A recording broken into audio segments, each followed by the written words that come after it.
understand there's an update coming out in this week, I guess, that's supposed to improve that. So yeah, there's a number of new features that are coming out with regard to Sonos. That should be very cool. They've been in testing internally for a while. Custom messages and just some more event handlers, I believe. Bob usually or sometimes joins. He would be a great person to have as a guest just to talk about Sonos for almost a whole meeting. Maybe we'll schedule that one up for the next one.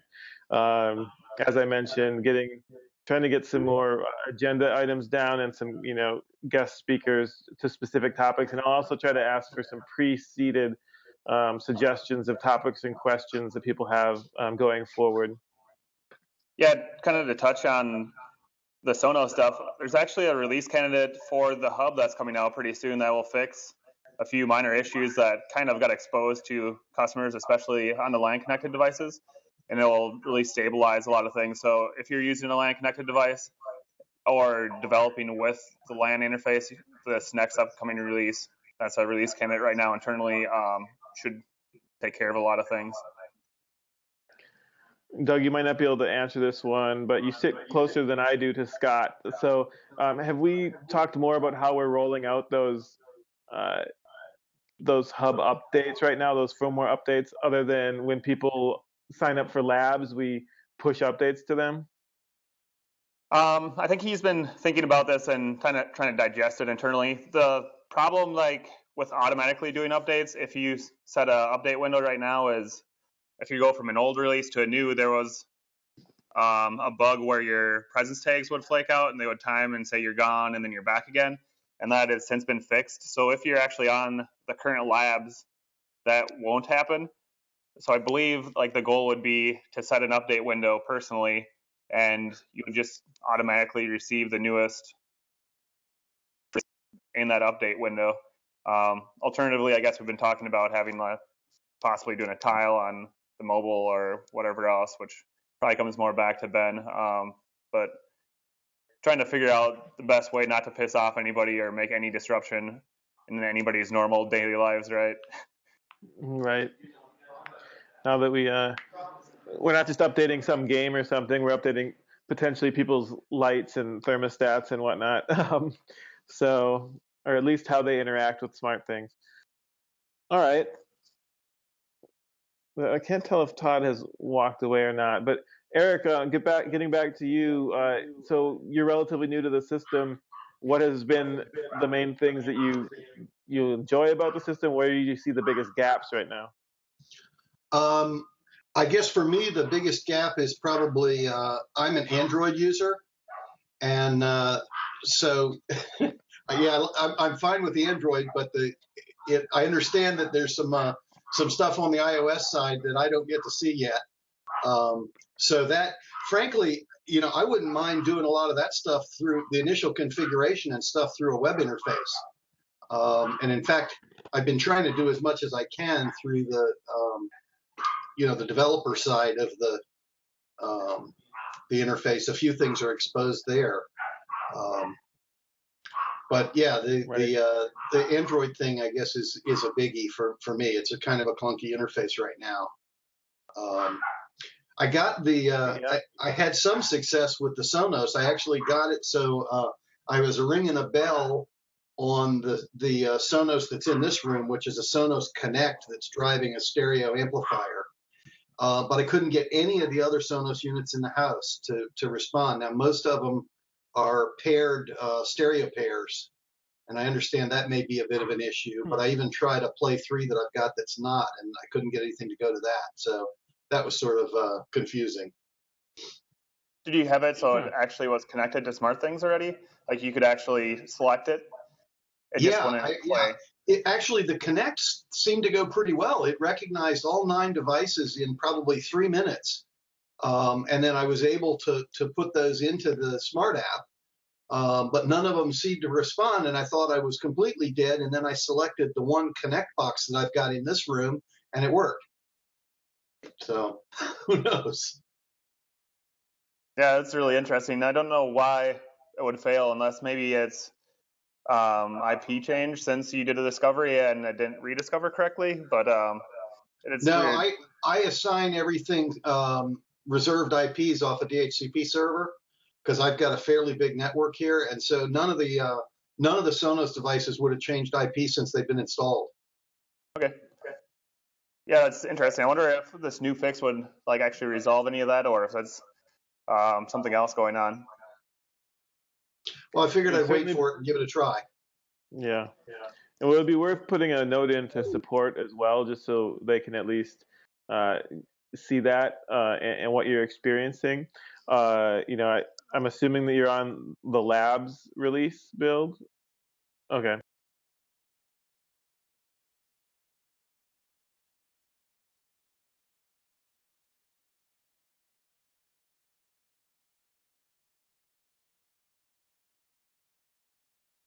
Yeah, you were muted there, I think, as well when you were just speaking. But that's good to know. The other thing on the Android issue, just before I wanted to touch on it, is you should definitely send me an email after this, and I can get you added to the Android beta. That has a lot more of the features that the iOS app has. So my email is just ben@smartthings.com. Okay. Yeah, and so then you can get earlier access to that. All right. I saw another release come out on the beta today. Yeah, Fast and Furious. No one's satisfied though until it's in the Play Store, so it doesn't matter.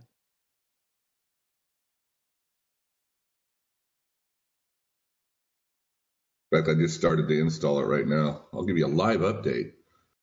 You know, Todd's an interesting guy, Eric. He has actually built speaking about the web-based interfaces, he's built a wholly separate interface to SmartThings himself, which is pretty amazing. It's a dashboard with all sorts of data and control within it, and it sort of speaks to some of the things that are possible when the API is open like that. We are doing a little sprint next week about to improve the tools, the IDE, and some other things. And as part of that, we've talked about opening up some control through a web interface.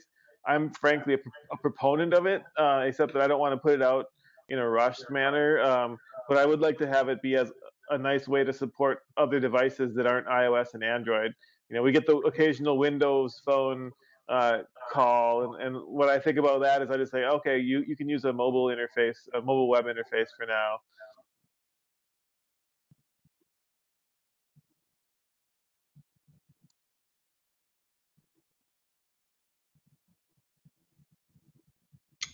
One of the things that I had a question on the upcoming Android releases is preferences going to make it into the device types at all before it's released?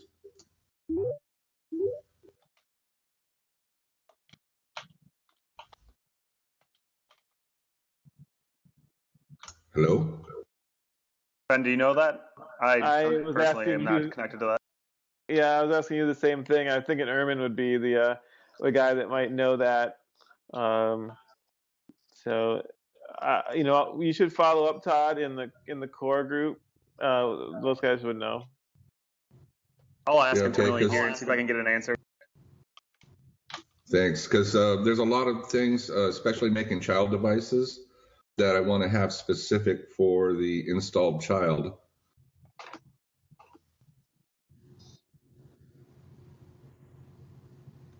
Right.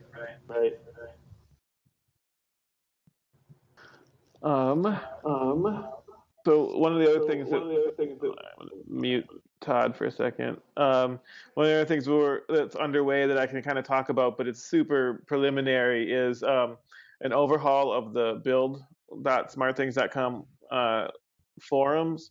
I'll be opening up a forum conversation about this soon, but any feedback that you guys have now about features that are missing that you'd like, or features that you don't use in the current one, I think that'd be key as we go forward and evaluate some tools.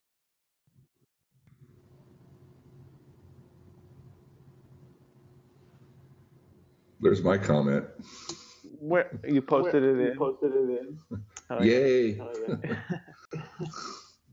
Yeah, we had to stand that thing up very quickly after the Kickstarter campaign, and it was, yeah, it's worked. It's worked okay for it's what it's done, but we need to move to something else and something that's just more extensible.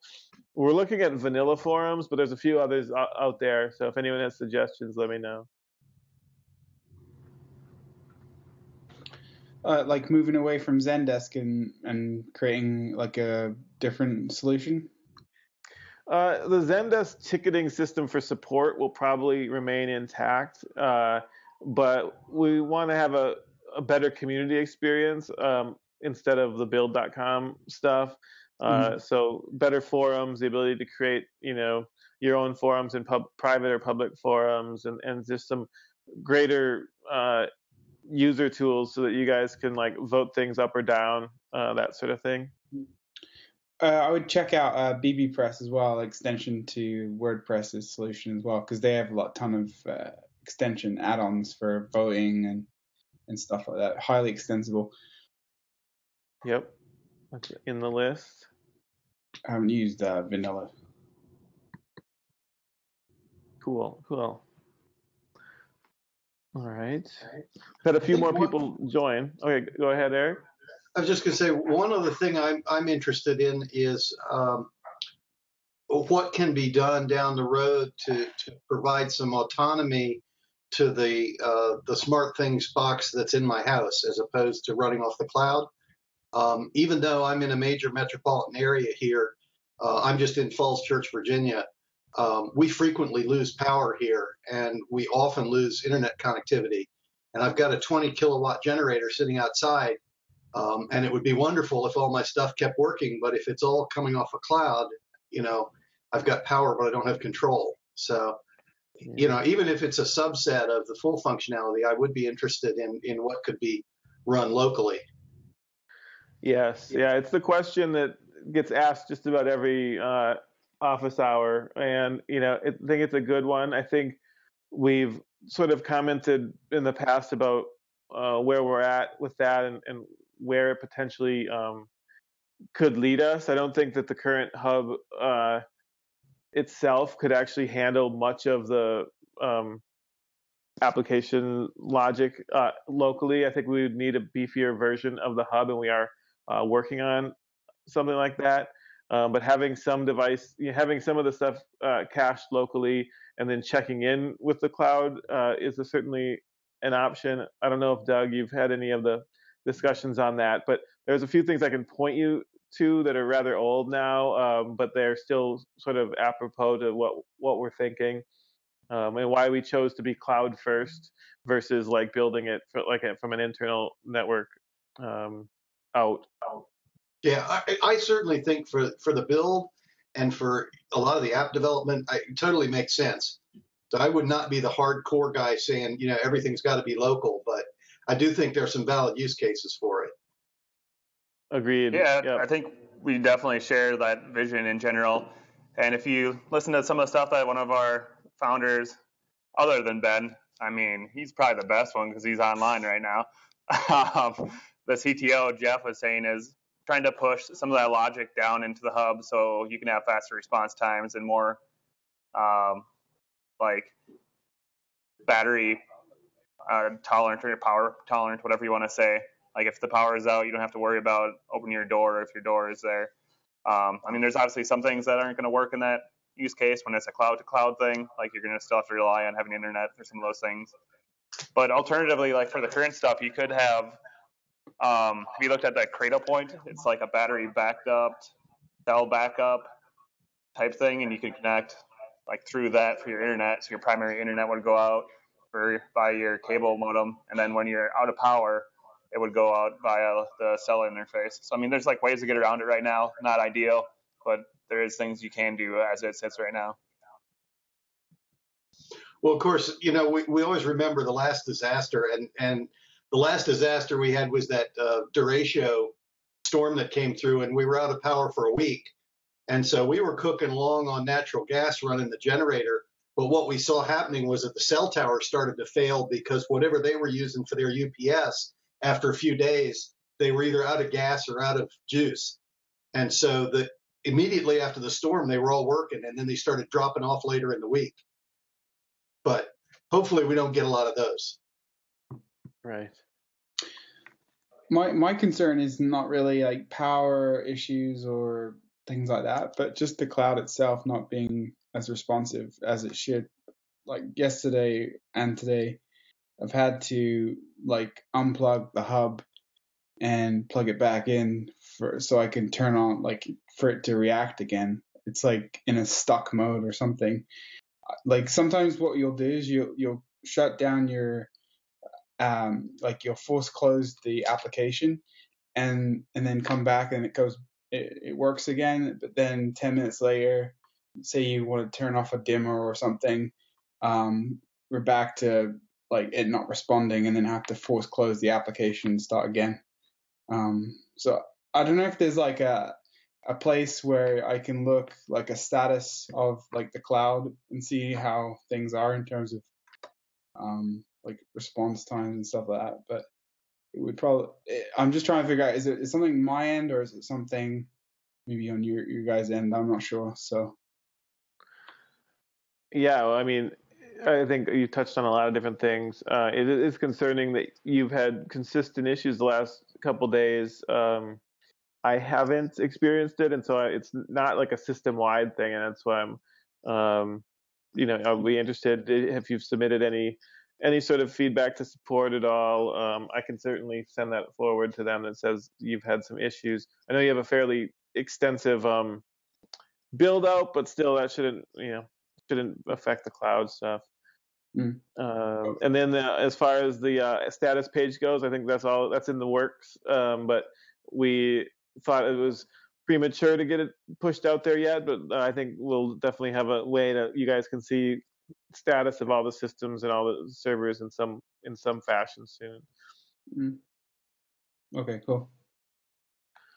So Jaden mentioned that he thought that the issues that were happening today does seem like it's been cloud because he doesn't show sending commands to his devices. Doug, have you heard of any issues yesterday?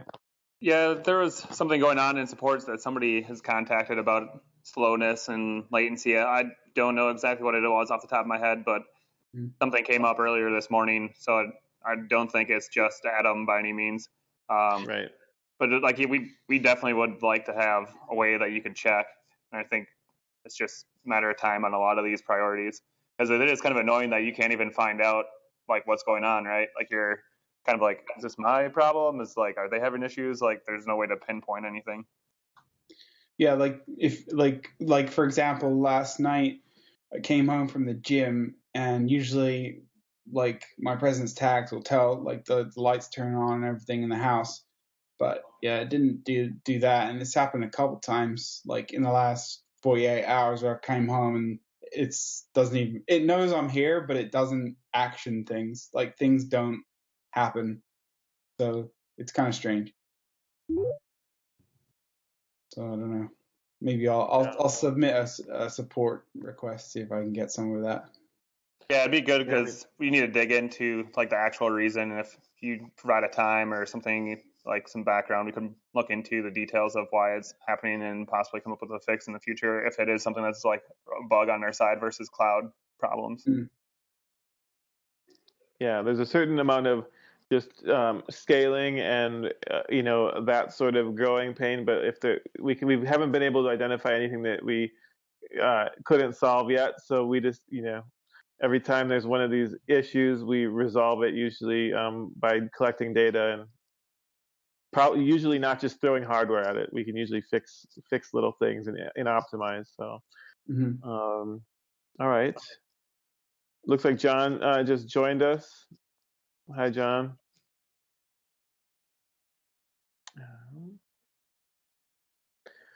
All right.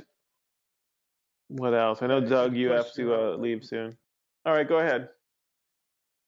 A little different from the last gentleman's question, but I notice as I'm using some of the smart apps, and I'm just getting into smart things, First thing I set up was the laundry app. Second thing I set up was a moisture sensor from a floor drain. And the moisture sensor text comes almost instantaneously. Just testing it with some water, the text pops through to my phone, almost the instant it happens. With the laundry sensor, it inevitably takes about 4 minutes, and it's almost exactly 4 minutes. It's not a huge deal. I was curious as to why there was a differential in those text messages coming through. Yeah. Can you explain first? Did you go through the installation of that smart app through the dashboards, or did you use that smart app, that laundry monitor smart app? I'm on Android, so I use the laundry monitor app. Okay. And then as a part of that, I can't remember, Doug, does that change the device type automatically? I don't think it needs to change the device type because it's just based on acceleration. I'm assuming you're using our multi-sensor on the washing machine or dryer. Yep. Yeah, it should work out of the box, and it's going to take a little bit for it to find no motion, like after it's stopped. But 4 minutes is a very long time. I would assume, like within like 30 seconds, I would believe something around there might be a reasonable amount. But like 4 minutes is longer than I would expect. I mean, there are some components to that smart app that try to, determine like the rinse cycles and things where the machines might stop moving temporarily, but then start up again. And it definitely is meant to like avoid false positives. But like Doug said, 4 minutes is not expected amount of length. So yeah, I don't have that app installed. I mean, I would like to look into seeing what it's actually doing so I could like give you some sort of feedback on that. But I use it. Seems like a long. Yeah, I mean, I use it. It's just that usually when my wife and I get the message, we're upstairs, the laundry is in the basement, and I don't know for sure if it has been 4 minutes since it has. So I'll have to start paying attention more about like when exactly it is. I'll put a drop cam in and watch it. And I'll check some of the threshold settings as well. I do notice what you're saying is the sensor does try to figure out different cycles, so it does kind of go in and out on its motion. So I'll play around with that a bit as well. Yeah, there's a few options meant to like account for the differences in machines. So yeah, I would play around with that. I can't remember last time I installed it. I thought I had to do something with actually changing the device type because I thought, Doug, that there was a sensitivity change when it was deployed in that manner. But you're saying no, so I trust you to that. Yeah, there is something that we can change on it. I just don't think it actually got pushed. There's a configuration so it doesn't send false positives and way too many events. But I gotta sign off right now. It was nice seeing you guys all again. I'll see you guys 2 weeks. All right. See you, Doug. Thanks. Yeah. By the way, it is about 4 minutes that it sits before it sends a text. You've had that same experience? No, I'm looking at the code. Okay. So ostensibly, you could change that setting in the code?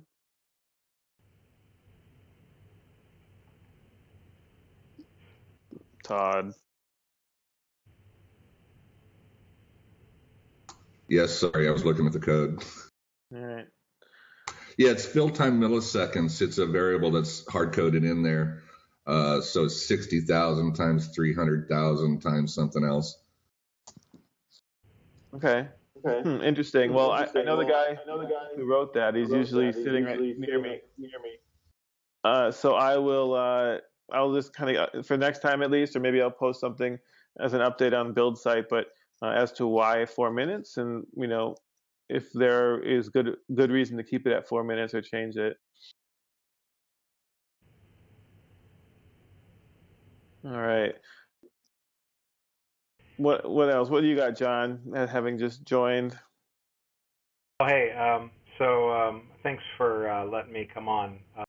this is my first time, and I don't want to interrupt what you guys are doing, but I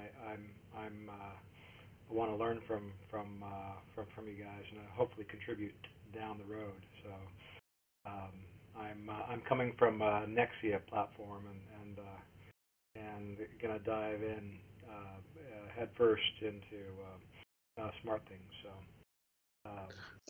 Did I hear that you guys had these once every couple weeks? Yeah, we're trying to do these every other week, every other Wednesday, usually at this time, but we certainly are open to changing it up sometime. This has been fairly popular. Last week we had we gave more notice to people and we had more people, but it's nice to see new people coming on, which is always good to see. And, especially people who are just getting in to using the platform. Be interested to hear your thoughts over the next couple of weeks and what you're particularly excited about, particularly for your experiences with Nexia, what made you change or want to look at something else. Yeah. I hope to contribute in future meetings. Okay, great.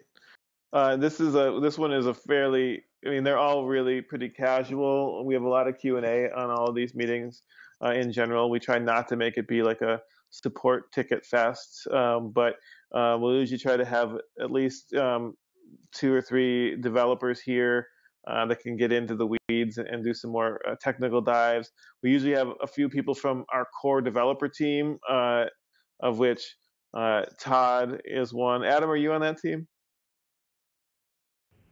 I've created like an add-on, an extension, like. All right. Yeah, we're expanding that group basically to about we have this team of external developers who are very active and building out things. So that's been really great. And we try to just kind of talk about where we're at with the platform, what sorts of things we'd like to see in the future. We try to express some of the things on the roadmap. My background is actually more in the front end and design than it is in development. So whenever things get super technical, I kind of defer to folks, but I also have more of the big picture a lot of times, and so I can help at least give some sort of a roadmap. I think that is a Piper on Todd's desk to answer Greg. I believe, unless it's a Doorbot. Yeah, that's a Doorbot there. Okay, well, we got both of those devices. Let me ask the group this, and I'm a C# developer, and with an automation background. How much is that going to? How much good is that going to do me when I get dive into development? Do you have you ever looked at Groovy? I know what it is. Primarily that's what our smart apps are written in. It's a very slightly modified version of Groovy. Most of the engineers that have built the platform, and even some of them who've built the iOS and Android apps have Java backgrounds, and so that's kind of where we migrated into Groovy. So I don't know explicitly if that'll help or hurt your with your experience, but okay. Not too difficult to get into the Groovy, I think. I'll let you know in the next couple weeks. So John, how many devices are you going to be bringing over from Nexia into the SmartThings? I have about 10 devices that I know that SmartThings already supports. So, and a few that don't. I'll end up having to replace my thermostat. I have a Trane Z-Wave thermostat that isn't on the list yet. What is it? The Trane thermostat. Okay, I didn't hear you say Trane. So okay, so a Trane. So, but the more important ones that I'm interested in are obviously the door locks, the presence sensors, and all that. Plus, eventually want to get into motor control, and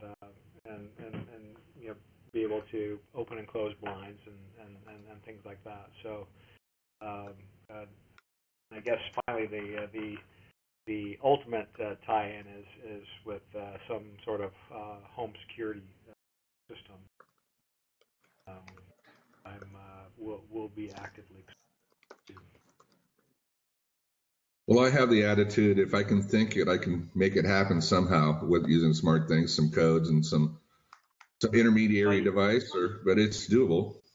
Yeah, I think you can do a lot of stuff with relays and a few sensors. So I'm looking forward to it. Cool. Yeah, that's a doorbot I got sitting there. I finished at least getting the ring, and it's pretty fast, Ben. It's actually faster than the doorbot app. Nice. Yeah. We weren't totally impressed with that doorbot when we had it in here, but good to hear that you've got it connected. You may have already discussed this. My connection dropped when one of the other gentlemen was talking, but is there plans for a browser interface? Or I know on the forums there have been a few requests around a Windows app. Just thinking from terms of I'm at the office and although I have my phone with me, it just seems like having something on the desktop would be a great way to keep tabs on things. Yeah, we did mention that we think a mobile web experience for the devices that don't have like super wide adoption, including Windows Phone for now, would be a good way to go. We think that also people who have other smartphones like Android and iOS might occasionally want to have a web-based control. So we are looking at that. It'll probably be something that's like an offshoot or connection to the IDE, the web-based IDE. But I don't know what the time frame of that is. If you had asked me a year ago, I might have said it'll be in the next couple months. If you ask me now, I just don't know when that's going to be. Peter's asking a question. He's wondering if there's anything available for allow for a location within the home. So something like iBeacons. I think that iBeacons are going to be a good solution for that, better than Bluetooth trilateration. You can do it without the 3 different devices. There's a few devices I've seen out there now that you need 3 devices to be able to do it. We just had a demo in the office 2 weeks ago here where we just took a real small iBeacon, one that happened to be plugged in, and you could set those things so specific so that you actually have to like either be right up next to it, you could be within the room, or you could actually have to set your phone on a table. And all 3 of those scenarios worked to do things within the SmartThings platform. Now, I think iBeacons are going to be like a big thing in, maybe 18 months from now. I don't know that like home adoption of iBeacons is going to be huge for, folks right away. There are some really cool scenarios though, so some of the simplest ones were when we walked into one specific room, the SmartThings app opened to that like room or the devices that are in there, or did something specific because it knew that you were the person in the room. So I definitely agree that that's the way to go. Greg has another question. Before I go to that one, I want to finish up with that. Does anyone else have any comments on, basically, micro environments or like trying to have use cases within the home?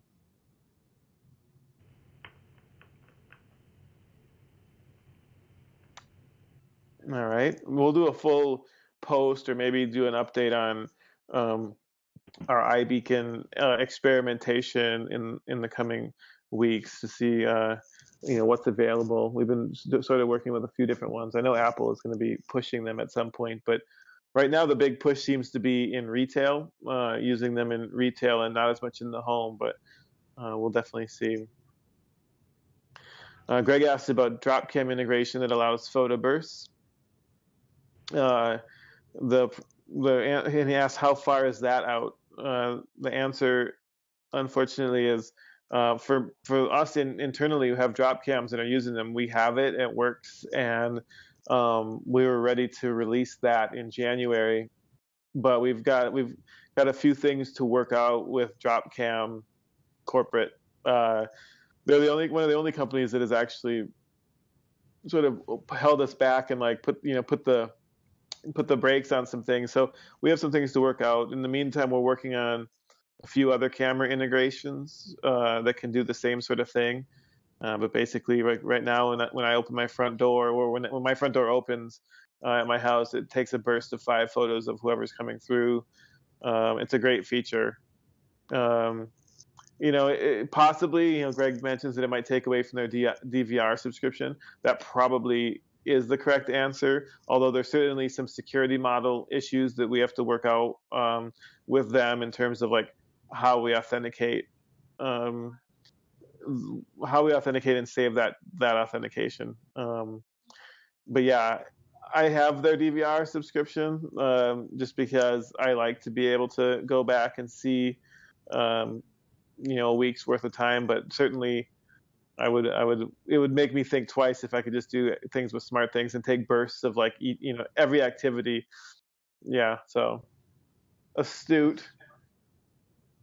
Has anybody mentioned anything about something like iSpy Connect? Do you have any users of that?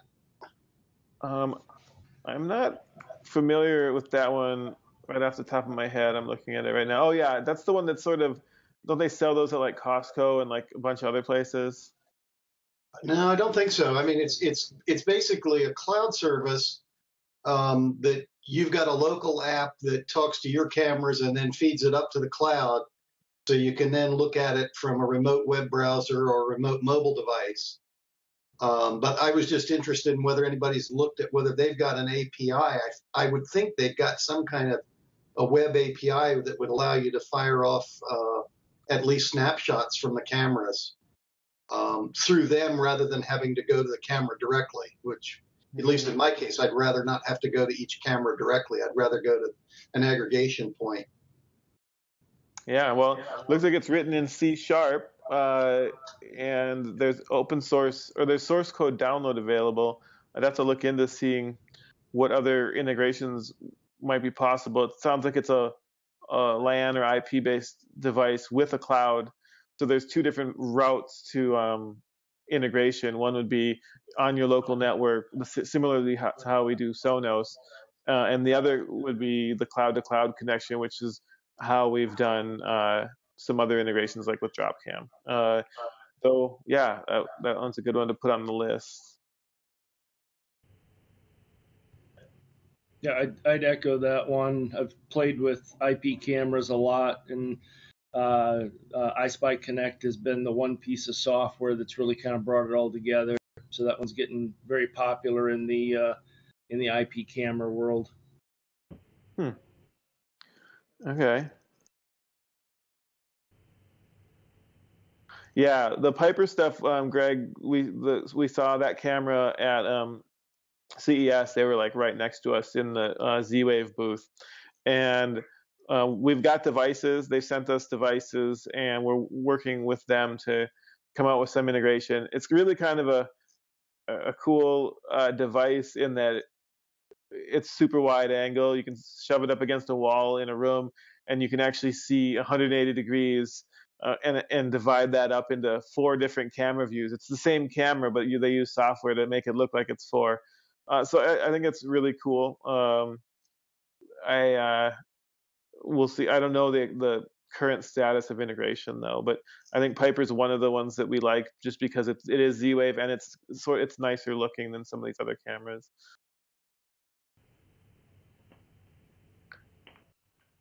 All right. There's no rule that says we have to go for the full hour, but I want to be able to take any questions that people have. I liked it. If SmartThings could make it fire, I'd buy it. All right, good to know. What was it? The Piper. No, what was the last comment? Yeah, he said that. Greg just said if SmartThings could make it fire, he would buy it. I guess one question that comes up as I'm getting into this, from a media point of view, Belkin took a hit on the Wemo product about security breaches. Is there any documentation or positioning from SmartThings on security and how secure the platform is from a hacking point of view? Yeah, I'm trying to see if our CFO or CTO's write-up of security is somewhere I can link to easily. We do take it seriously. Obviously, that everything's encrypted back and forth from the hub, etc. We stay up to date with like all the different device, basically things getting hacked. We saw a lock most recently getting hacked by a pretty simple hack, so to speak. But a lot of these are like device, the devices themselves have some sort of a weird vulnerability, or basically like people like use them in an unsecure way. But I'm trying to look right now to see if I can find that. Bear with me. In general, we think like privacy and security sort of are like our top issues. Security is one that is interesting, kind of because people sort of fear the things that they shouldn't fear the most. So people are always like, well, if my front door is connected, they could like hack my front door and like get in. And we don't dismiss that. Of course, that'd be serious, but like I think the skills required to kick in someone's door are much easy to acquire than someone hacking in and doing that. If they're hacking into your lock, they're probably going to hack into your E-Trade account or something versus that. But anyways, I'm trying to find those files. I know we had a post about it. It was probably a little bit dated now because we haven't pushed for some new write-ups. By the way, I saw the CNN article yesterday. That was pretty cool. Well, the video? Yeah. Yeah, in Matt Mullingway's house. Yeah, that was pretty cool.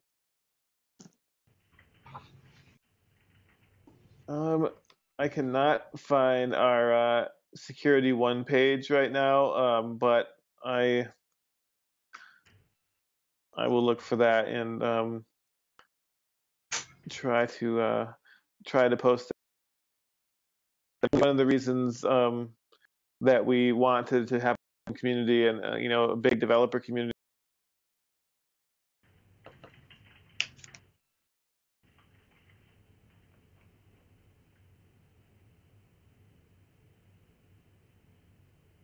The issues. What was that, Ben? You broke up. Hello? Yeah, I think we may have lost Ben. But lost your video feed.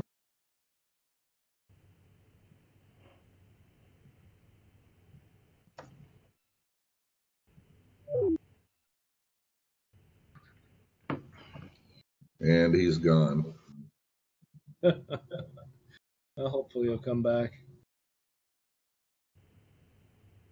So one of the things I'm working on there, if you could see in the picture on my screen there, is the TCP/I connected light bulbs. You can get a pair of them with a hub for $50 at Home Depot. They're actually quite nice. They're really responsive to the hub commands. Really?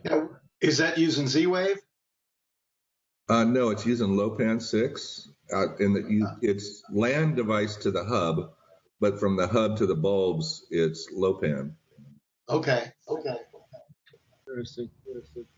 So it's Yeah, cloud to kinda cloud it's cloud to cloud from the hub to the TCPI hub, and then LoPan from the TCPI hub to the bulb itself. You're talking about that bulb sitting in front of you? Yep, that's my idea. We have those too. Danny was working on that. I think Ermin's going to take that over, but if you're looking at it, all the better. Yeah, I'll probably be done in a couple days. Nice. You've got such a stack of devices that you've been working on there. The quirky devices, all that stuff. I got disconnected. Sorry. I saw right before I did that Greg had an issue with Sonos, where he says his Sonos integration wasn't working all that well. I'm interested to hear, what, if so, he's having problems with.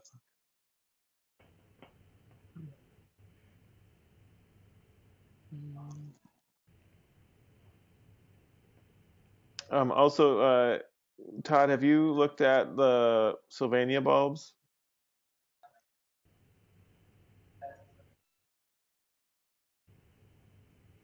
And no. All right, looks like Greg posted it in the forum, but the Sonos stuff doesn't always fire.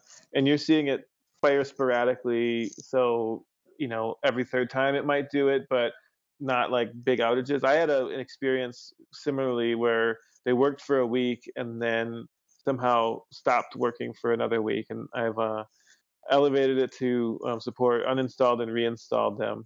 So you see the command going through the feed and nothing is playing. Huh. All right. So that's a good post for the forum as well. But you should also contact support on that.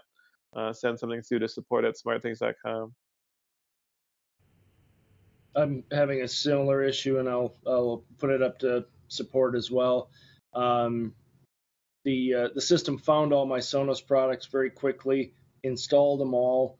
I played with a couple of them, and then they all just disappeared, and they don't seem to be coming back. So I'll pop that one up to support and see what we can resolve. Yeah. There's a few things. The other thing I found out is that you can. I'm kind of answering Greg's questions in chat right now, but you can actually stop and start Sonos like a switch. If you set up any smart apps that can control a switch, you can actually turn them off and on. I think the main problem is the resuming isn't working quite right yet. In fact, like for me, I've got it so that every morning, when the first time the refrigerator door opens, the weather report for the day plays on the Sonos. That's fine at that time, and that works. It only does it once a day. But on other ones that want to fire, if I have music going, I don't want it to like stop the music and then I have to go restart it. So definitely an annoying thing. I'll try to collect some of the feedback here on the Sonos stuff, because I know that we're imminently going to release it to a wider audience, and I want to make sure that these issues are ironed out. The other thing I think would be cool to have with the Sonos is if you could somehow tag your incoming message or your incoming source to indicate that you wanted to play it in party mode, so it would go to all the speakers in the system. So I'm thinking if you had like an emergency, smoke alarm or, an intrusion or something, you might want to broadcast it out to all of the speakers rather than a specific room. Yep. Mm-hmm.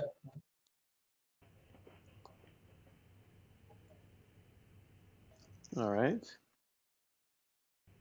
This little Piper camera looks pretty cool. Yeah, I like it, the features and the way it looks. So I'm keen to get that integrated, especially since it's a purely Z-Wave device, and we don't have to worry about sort of IP-based things.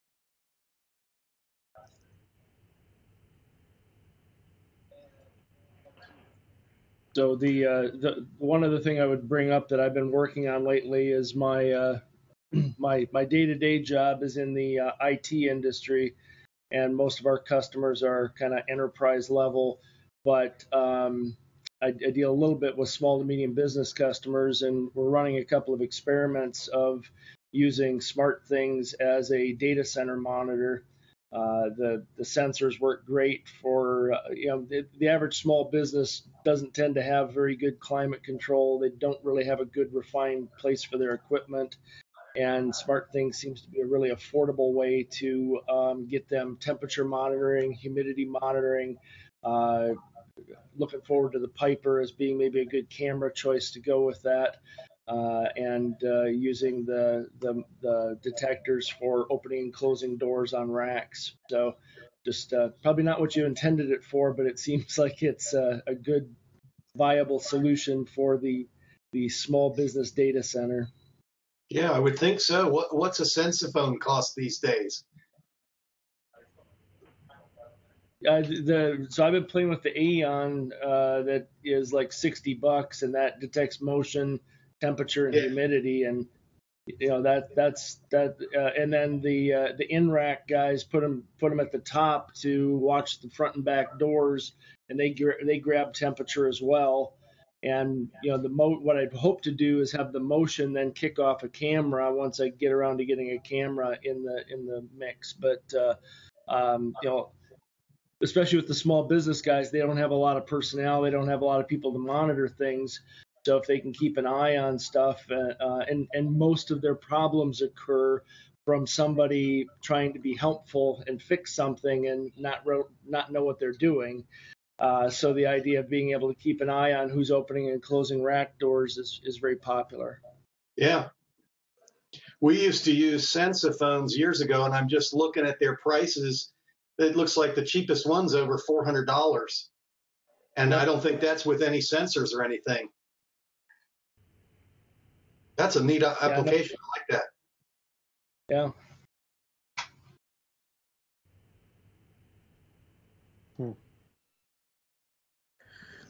All right. Well, I'm amazed that we can always easily fill an hour, even if I have no agenda prepared. I will post some more and circulate it around on the build site, so be sure to check that out. If you have any other questions or ideas for what to talk about next time, we should. Any parting thoughts? Look for an email. You guys are probably on my developer email list. We'll be starting that up again with some frequency. We won't like totally inundate folks, but we want to, in the off weeks where we're not having this meeting, we'd like to update people in a more formal manner, in like what's coming up in the developer community. So look for that. Ben, I will. All right.